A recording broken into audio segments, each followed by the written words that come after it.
Hello and welcome to 21st Century. I'm Daljit Dhaliwal. Across rural China, there's a transformation going on. More and more women are stepping out of their traditional roles and into positions of power. We travelled to a remote region of China to meet women leaders who are shaping a new future for their country. Here's their story.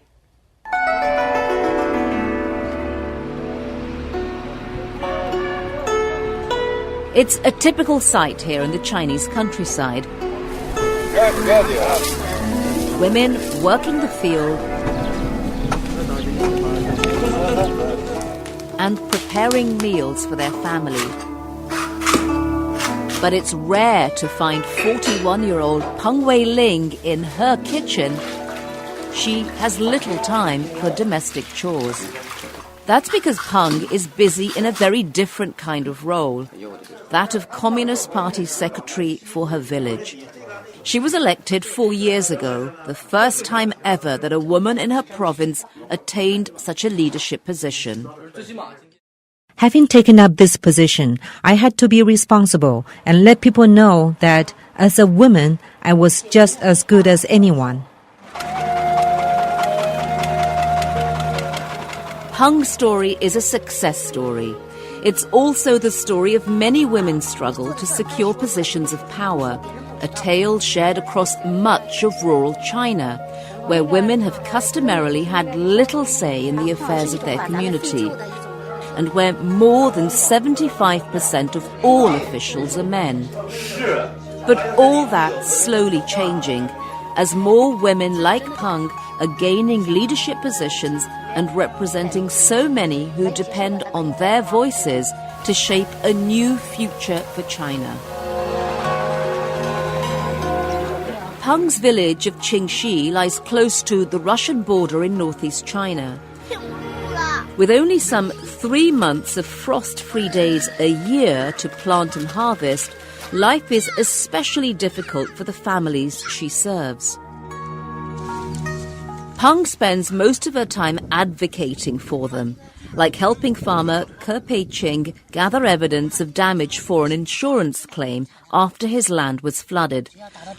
Whether or not he receives this compensation can mean the difference between saving his field or him losing it all.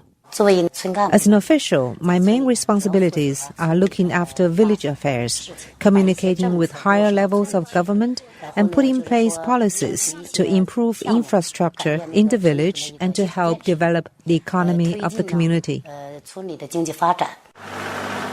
And here, that means building roads to improve trade and building bridges to help rural farmers access their land. The river used to divide our village in half. People had to wade through the river to get to the fields. The vehicles had to drive through the water.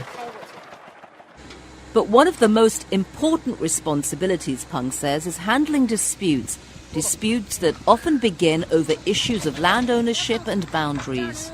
Land is the lifeblood of the countryside.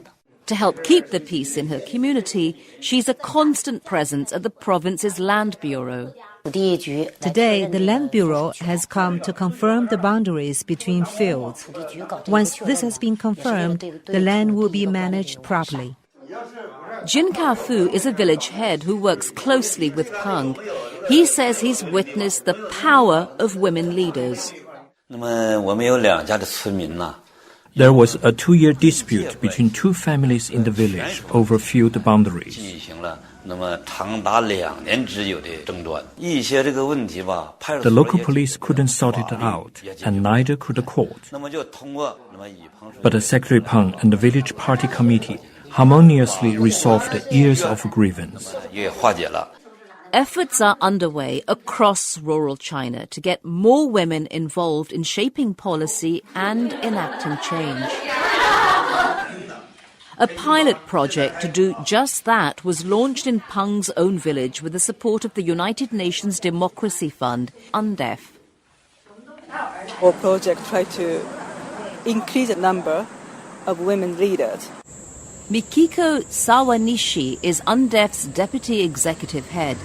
She says the first step is identifying potential female leaders in villages across the country and then training them to run as candidates. They're taught about the issues of politics and are given guidance on the electoral process. Finally, she says, women are taught vital leadership, management and decision-making skills.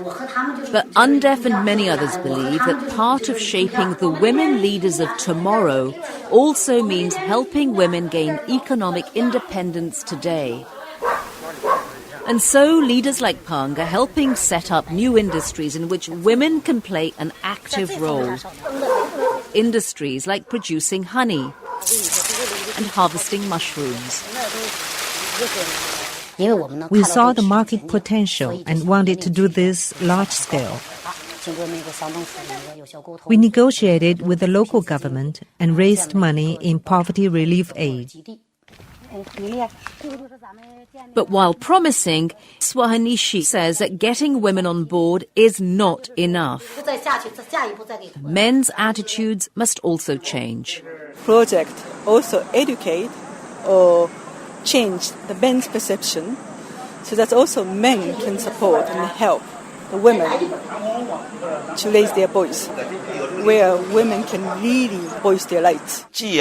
Men and women should be equal and independent. If their status in the family is not raised and they are not given equality, then that's discrimination. But while the women remain hopeful that change will come, juggling the demands of their roles in government with the needs of their families and their farms in many cases has not been easy for so many women leaders here.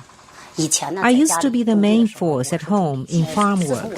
Since becoming party secretary, I don't have time to work in the fields anymore. My husband showed us the whole responsibility. I feel very guilty about this.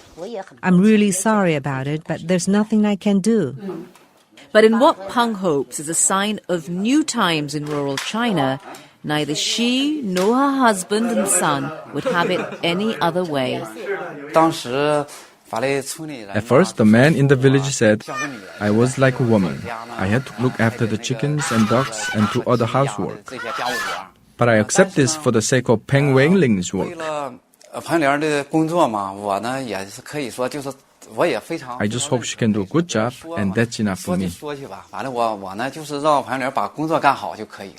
It's also enough for her son, whose pride in her position gives her hope for the next generation of women leaders. Sometimes when I hear people thanking my mother from the bottom of their hearts for helping them, I feel very happy. Even though she can't spend much time with her son or husband, she can help others to live well.